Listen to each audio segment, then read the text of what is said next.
yourself. I will be waiting.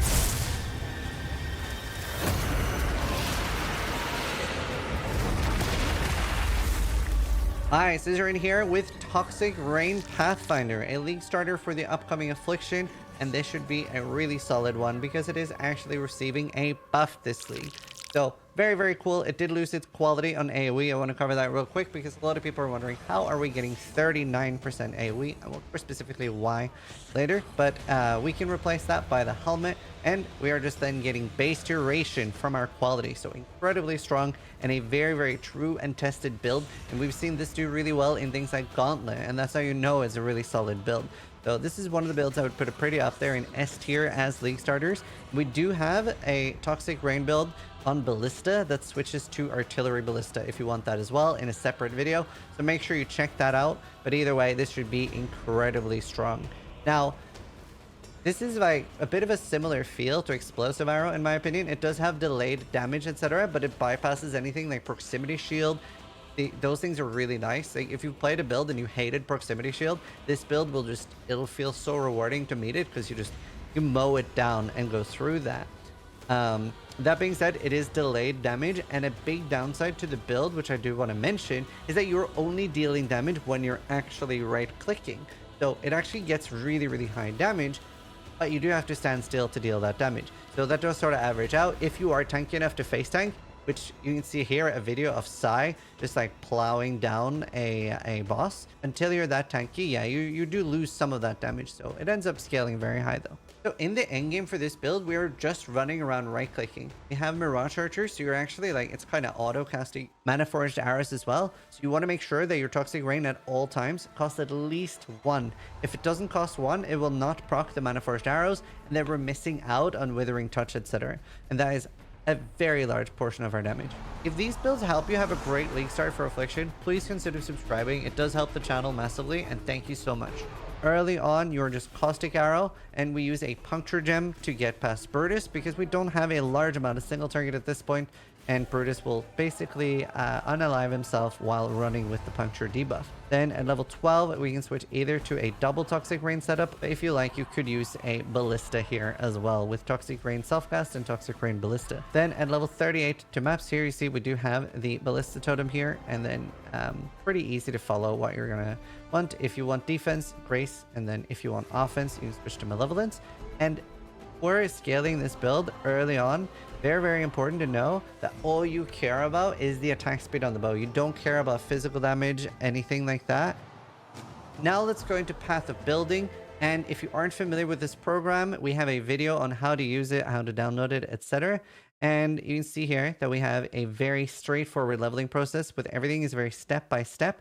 And this does include ascendancy points as well, like your normal lab, your cruel lab, your merciless lab, etc. So it's very easy to follow for a new player. You won't get lost. Obviously, the skill tree can be very intimidating when you're new. And then we have one before you get clusters because they can be a bit of a pain to roll. So we do have an endgame tree if you do get high level. Maybe you're solo self-found and you struggle finding it. Or maybe you just find it complicated. We have an endgame setup for if you do get and roll your cluster setup.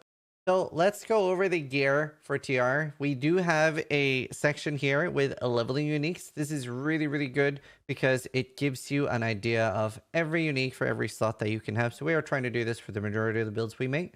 But you can hover over these, and if you have one of these, you know.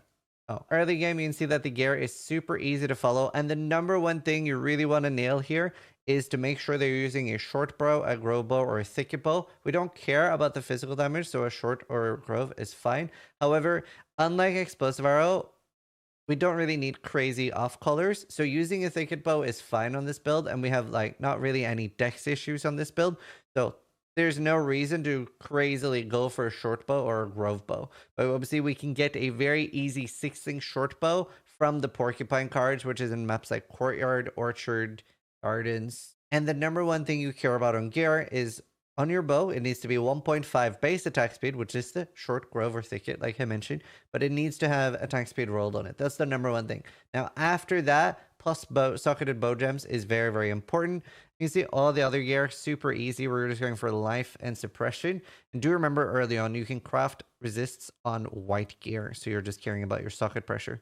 Super early, it is just life and suppression gear, plus a literal short bow with alteration attack speed. So you just use alterations until you hit attack speed. That's all you care about. See the flask here, etc. Now the life flask is very, very important to talk about, and we'll explain a little bit of the build here. So the way this works is different than other builds. You'll almost always see that I'm using an instant life flask. And while this build is generally very like a right-clicky build, we're just running around and right-clicking with Toxic Rain, and that's how you play. You will actually have to tap your life flask every 3 or 4 seconds, something like that. I can't remember. Oh, it lasts 5 seconds.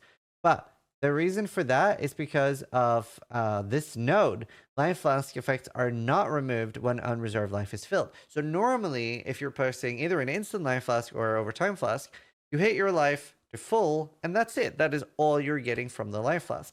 But with Master Surgeon, it keeps healing. So if I go up to 5,000 life or whatever I have, and then I take 500 damage, that life flask, without me doing anything, is still ticking. So the life flask basically becomes exactly the same as life regeneration rate, and we do end up getting a lot of life regeneration rate. I think it's something like 2,000. It should say here. Life recovered 17,000 life over 7 seconds. So you just divide that by 7.24, and it's probably 2,000 or something. I don't know. It's quite a lot. So that effectively means that this build is immortal to damage over time effects. It's very, very hard for you to die to damage over time effects. And I think, if I remember right, there is a thing that you take less damage. Oh yeah, this one. This is a very, very popular anoint for the build. Life recovery rate for flask, but also less damage over time taken during any life flask effect. So that is like a anoint that quite a lot of people go for. In game, you can go for corruption, and you know it is more of a hardcore anoint because you might not need that much tank on softcore.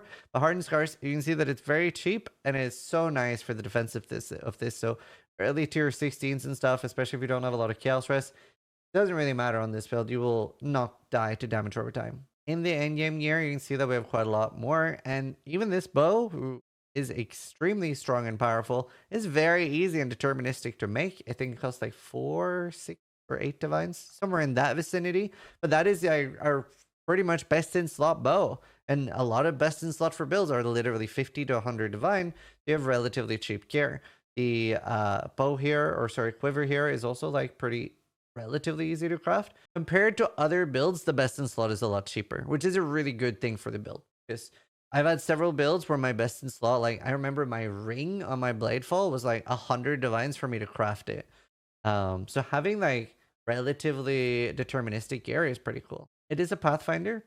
So you can see that we're getting a lot of things like Lightning Coil, Taste of Hate, and we're getting close to 100% physical damage taken as elemental, which makes you very, very tanky, because in the endgame we do have a ruby, a topaz, and a taste of hate. And what that means is that we do not need determination or anything like that. We don't need a large amount of armor if we're not taking any physical damage to begin with. Now we will take a lot of damage from physical damage over time, like phys dots, but there's not that many of those in the game to begin with. We do have a large amount of notes, very deterministic gear progression. So we do have some notes on how to craft the different thing, like how to get your +2 ammo, how to get your bow, how to get your quiver, how to get your belt. Everything there is in your notes. We talk about how to hit your mana issues, etc., and all the changes from 322 to 323. Now, one of the biggest changes was AoE, and you want exactly 39% AoE. And the best way that I can describe that is that when you're firing your Toxic Rain pods down, they are affected by AoE. So the pods will have a bigger overlap the more AoE you have. But there is a downside as well. The more AoE you have, they're also pushing the pods further apart. So 39% AoE through community testing was the best amount that we could find, where you get the most amount of AoE for the pods. They're as big as possible, with the pods being pushed as little away as possible. So that was the most efficient AoE. And obviously, like, getting AoE isn't free, right? Like, there might be 70 or 90 is better, but that's a very big investment. So 39 was the most cost efficient and best investment we could find there.